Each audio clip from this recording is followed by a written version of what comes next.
নমস্কাৰ নিউজ নাৰ ষ্টুডিঅ'ত মই শ্ৰীমন্ত মাধৱ বৰুৱা চাওঁহক কি আছে আজি আমাৰ সংবাদ যোৰহাটৰ গড়ালিস্থিত জেপিআৰ আৰু তৰাজান ফুকনালীত গণেশ পূজাৰ এক প্ৰতিবেদন সমগ্ৰ দেশৰ লগতে যোৰহাটতো উলহ মালহেৰে পালন কৰা পৰিলক্ষিত হ'ল শ্ৰী শ্ৰী গণেশ পূজা ব্যতিক্ৰম নহ'ল যোৰহাটৰ গড়ালিস্থিত জেপিআৰ পূজাস্থলী আৰু তৰাজান ফুকনালীৰ পূজাস্থলী যোৰহাটৰ জেপিআৰ আৰু তৰাজান ফুকনালীত উলহ মালহেৰে উদযাপন কৰা পৰিলক্ষিত হ'ল শ্ৰী শ্ৰী গণেশ পূজা ভক্তপ্ৰাণ ৰাইজে ধূপ দীপ নৈবেদ্য শৰাই সঁফুৰা আগবঢ়াই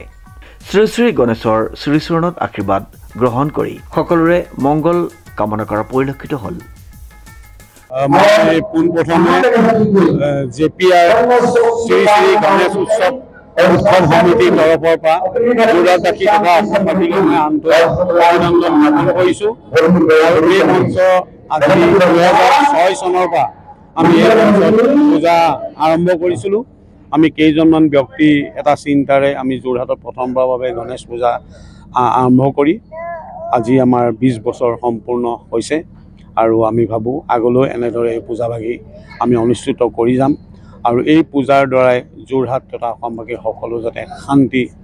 হয় সকলোৰে মনৰ আশা পূৰণ হয় আৰু মনত যি ভাৱ লৈ ইয়ালৈ আহে আমি তেখেতলোকৰ মনৰ আশা সদায় পূৰণ হয় বুলি আমি ইয়াত অনুভৱ কৰোঁ আৰু আমি আজি 20 বছৰে পূজাভাগিৰ বহুত বৈশিষ্ট্য আছে আমি বহুত ধৰণৰ কথা শুনিবলৈও পাইছোঁ দেখিবলৈ পাইছোঁ যি ইয়ালৈ আহি পূজাভাগিত ভাগ লৈছে তেখেতলোকৰ মনোকামনাখিনি পূৰণো হৈছে বুলি আমাক কয় আৰু আমি সেই আশাৰে আজি আমি এই পূজাভাগি আকৌ আমি বহিছোঁ সপৰিয়ালে আমাৰ ইয়াত প্ৰায় গোলাঘাট যোৰহাট আৰু অন্যান্য ঠাইৰ পৰা ইয়াতো আহি এই পূজাভাগিত ভাগ লয়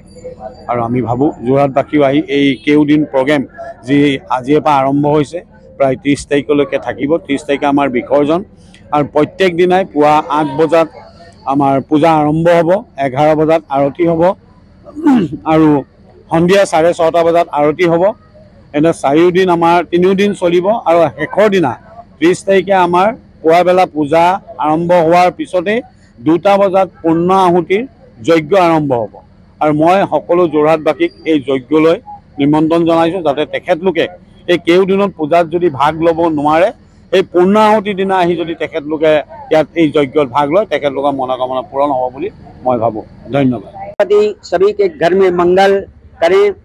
सभी के घर में आनंद करें रिद्धि सिद्धि शुभ लाभ की वर्षा करें और साथ साथ में मैं तो यही करूँगा विघ्नेश्वराय वरदाय सुरप्रियाय लंबोदराय सकलाय जगद्दिताय नागाननाय श्रुति यज्ञ विभूषिताय गौरी सुताय गणनाथ नमो नमस्ते मंगलम भगवान विष्णु मंगलम गरुणध्वजा मंगलम पुंडरीकाक्ष मंगलाय तनोहरि हमेशा मंगल ही मंगल हो और गणेश उत्सव इसी प्रकार से दिव्य भव्य रूप से हमेशा जोरहाट में क्या पूरे ब्रह्मांड में सजता रहे गणपति बप्पा मोरिया जय श्री गणेश अनुपम बरार रिपोर्ट न्यूज नाउ।